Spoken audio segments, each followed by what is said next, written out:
In video games, a QuickTime event is a method of context-sensitive gameplay in which the player performs actions on the control device shortly after the appearance of an on-screen prompt.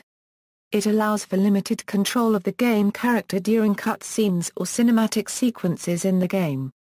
Performing the prompted action improperly or not at all results in the character's failure at their task and often in an immediate game over.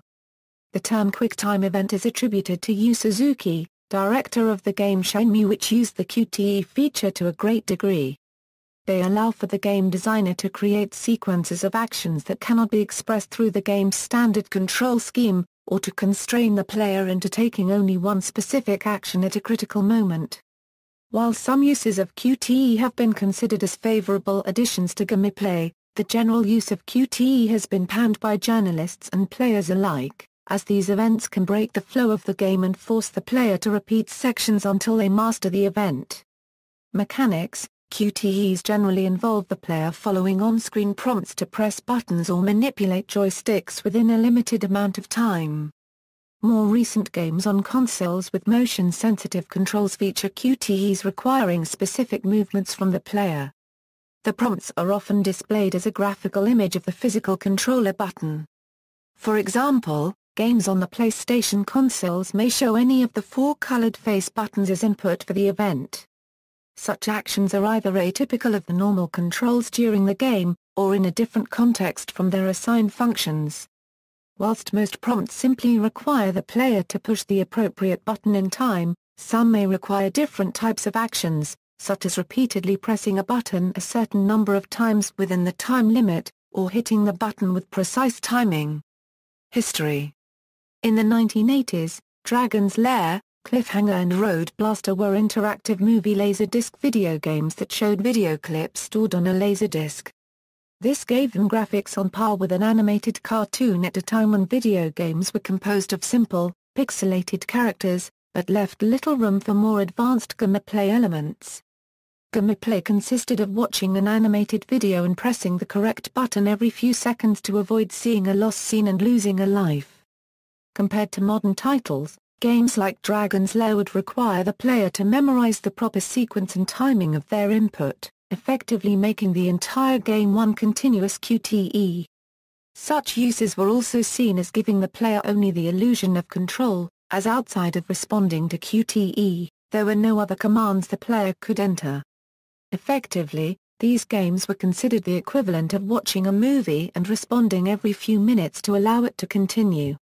An improvement to the QTE mechanic was flashing the buttons that need to be pressed on the screen, which appeared in the Laserdisc games Super Don Quixote, Ninja High 8, Time Gal and Road Blaster.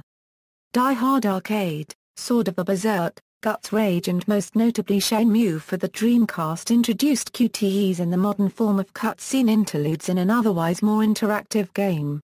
Shenmue director Yu Suzuki is credited with coining the phrase QuickTime event, which were included in the game as to provide a fusion of gameplay and movie, and create cinematic experience to the player.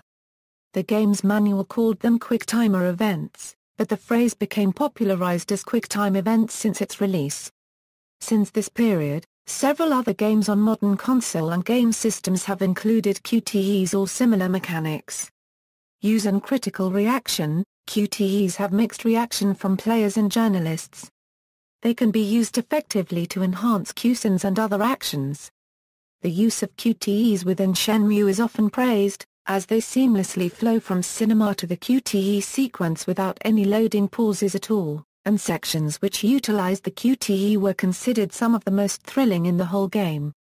At the same time, they also are considered to be a weak addition to gameplay, and often force the player to repeat such sections until they complete the QTE perfectly to move on.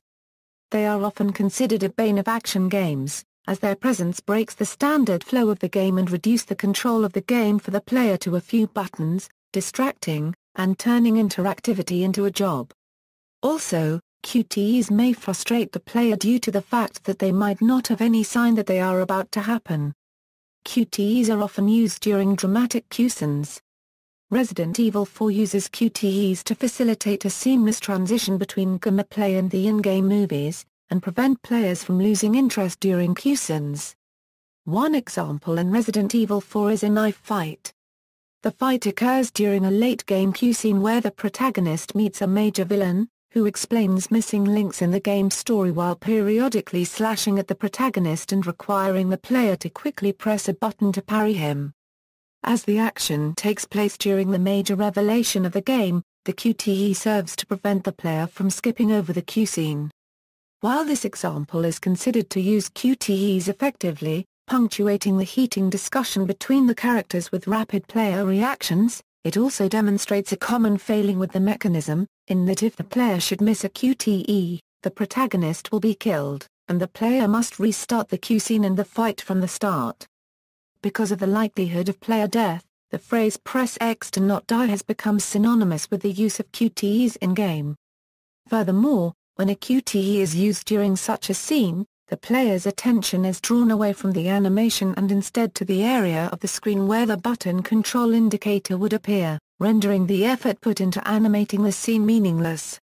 Another problem with the use of QTE during cutscenes is that it can dilute the emotion and importance of the scene to a single button press, trivializing the nature of the scene. This issue was raised from Call of Duty: Advanced Warfare, in which during an early cutscene where the player character attends the funeral of a fallen fellow soldier, the player is given the option to press a button to mourn for the soldier. Forcing this type of interaction has been considered a poor form of storytelling, as some have argued the scene could have been played out without requiring player action to make the same form of emotional connection to the protagonist, or with the player give more control of the character. QTEs may be used to provide a limited control scheme for a scene within the game that would be otherwise difficult or impossible to perform with the game's standard controls. A second example from Shenmue 2 requires the player to navigate several narrow planks across a void in a disused building, every so often responding to a QTE to regain the character's balance, with each successive plank requiring more and quicker responses to QTEs. Failing to respond to the QTE leads to the character's death and requiring the player to restart the sequence. This sequence is critically panned as when the player finishes the plank sequence, the character rejoins his partner who had used the elevator to bypass the floors, an option not given to the player. More recent games have used QTEs that occur more directly in gameplay and, when failed, do not end the game for the player. The God of War series uses QTEs as finishing moves. By completing the maneuver successfully, the player can defeat larger beasts or bosses, but failure to complete only leads to being tossed away, upon which the player can move back into battle to continue to fight. Often these are progressive QTE systems where the player is only partially penalized for missing the necessary commands. These often take place in boss battles. An example of this usage is from the game Ninja Blade. During a special attack by the boss, the player can attempt a series of QTEs to minimize the distance that the protagonist is pushed back down a long hallway from the boss, reducing the amount of time and damage that the character would then take in rushing the boss at the conclusion of the attack. Other positive means of incorporating the QTE is for manipulating the environment to gain a tactical edge. Gears of War 2, for example, includes one area where the player character and his non-player character squad are on a circular elevator, fending off hordes of monsters engaging them on all sides. By temporarily abandoning the battle, the player can engage the elevator through a QTE at its control panel to gain the high ground, though this gain can be nullified if the monsters engage a second control panel. A more recent use of QTEs have been within cutscenes themselves where failing to perform the QTE may alter or provide more details about the game's story and affect the character later in the game. In Mass Effect 2 and Mass Effect 3, certain cutscenes contain dramatic moments where a QTE will appear for a short moment, indicating an action that will drive the character towards either extreme of a morality scale. In one case, the player is given the opportunity to stop ruffians from firing upon a weaker character, with the QTE provided helping to boost the player towards higher moral standing. Telltale Games' The Walking Dead includes QTEs intermittently, creating tension throughout the game. Furthermore, during conversation trees with non-player characters, failure to select the next choice of topic in a limited time may affect later events in the game. More recently, The games Fahrenheit and Heavy Rain from Quantic Dream are primarily presented as sequences of QTEs, integrating the mechanic as part of the core gameplay, and present controller actions that correlate directly with the character actions on the screen. This was emphasized further in Heavy Rain by a game patch to support the use of the PlayStation Move motion controls where the player could actually physically perform the moves that corresponded with character actions. In both games, players may miss certain QTEs, or may be given a choice of multiple QTEs they could perform. Opting of which QTEs to perform would alter the story, with the possibility of character death at some later point. In Heavy Rain, for example, the player controls the fates of the game's 4 playable characters, leading to numerous different endings if the characters remained alive and if they had discovered critical information. Even prior to Heavy Rain Euro's release, the game's director David Cage had to defend his vision of the game from critics that were skeptical of the reliance of QTEs within Heavy Rain and created an early stigma on the game's reception. Despite the integration, Heavy Rain was often criticized for use of QTEs in otherwise non-dramatic situations. In an early sequence in the game, the player has to control the lead character to find his son Jason in the mall, with the only available action of pressing the X button to shout Jason with no apparent effect. With the onset of newer technology to improve graphics, controls, in-game physics, and artificial intelligences, gameplay elements previously simulated through QTEs can potentially be re-implemented as core game mechanics.